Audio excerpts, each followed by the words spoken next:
Monsieur le grand rabbin Bruno Fison, bonjour. Bonjour. Et merci de nous rejoindre. Vous êtes le grand rabbin de Metz et de la Moselle, conseiller du grand rabbin de France et du président du consistoire central pour les questions d'abattage. On s'intéresse cette semaine à la bénédiction pour les sages et les savants. Que dit-elle, monsieur le grand rabbin, de l'attitude du judaïsme vis-à-vis de la science ? Eh bien, le judaïsme a toujours eu beaucoup de bienveillance pour la science. On voit cela notamment avec certains nomètes, Maïmonide qui était médecin, le Gaon de Vilna qui était astronome, ou le Rabbi Lubavitch qui a passé un certain nombre de diplômes à la Sorbonne. Donc une bienveillance, on n'accueille pas les progrès scientifiques avec des hurlements parce que ça va bouleverser les choses. On a même le darwinisme qui aurait pu bousculer un peu les choses, qui a été accueilli favorablement par un Rav qui s'appelait le Tiferet Israël, Rav Israël Lifshitz. Mais effectivement, pour concrétiser cela, on a des bénédictions, une bénédiction lorsqu'on voit un savant, un scientifique. Alors quelles sont-elles ces bénédictions ? Voilà, alors cette bénédiction, quand on voit un Talmid Chacham, un sage d'Israël, un grand rave, on dit Baruch Ata Hashem, béni soit-il éternel notre Dieu, Shechal Elokeinu Melech Haolam, Shechalak michochmato lireav, qui a partagé de sa sagesse à ceux qui le craignent. Par contre, pour un savant, on dit Baruch Ata Hashem, Elokeinu Melech Haolam, Shenatan michochmato le basar vadam, qui a donné de la sagesse aux êtres de chair et de sang. Et non pas partagé, donc. Et voilà, pas partagé. Par rapport aux sages, par rapport aux raves, il y a ici une louange, bien sûr, du Tout-Puissant, qui partage un petit peu sa sagesse avec les hommes, mais il y a surtout l'idée que le sage, eh bien, est le shutaf, c'est-à-dire l'associé de Dieu dans ce qu'on appelle le tikkun olam, la réparation du monde.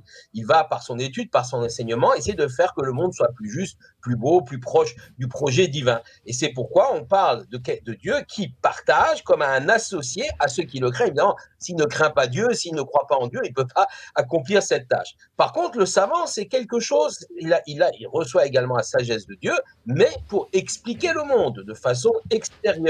Pourquoi Dieu lui donne simplement, il ne partage pas, il lui donne cette sagesse qui lui permet de comprendre le fonctionnement du monde. En d'autres termes, le sage s'intéresse au pourquoi du monde et le scientifique s'intéresse au comment du monde. Alors certains se posent la question, est-ce qu'encore aujourd'hui on doit faire cette bénédiction ? Réponse oui, la plupart des dictionnaires disent que lorsque l'on voit un savant, qu'il soit juif ou non juif d'ailleurs, quelle que soit la discipline. Quelle que soit la discipline, absolument. Alors, question, que fait-on avec un savant juif ? Alors, il a les deux.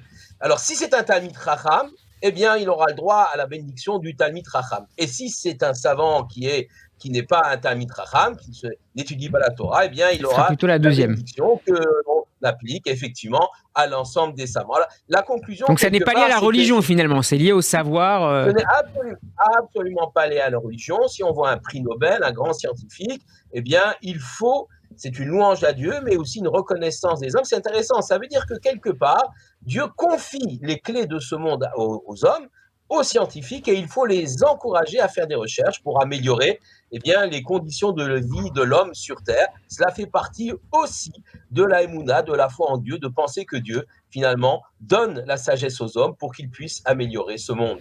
Merci beaucoup, monsieur le rabbin Bruno Fison, d'avoir été avec nous. On peut vous réécouter sur radioj.fr et sur notre page YouTube. Shabbat Shalom et à jeudi prochain. Shabbat Shalom. Radio J. Steve Nadjar. C'est la fin du Grand Journal. Merci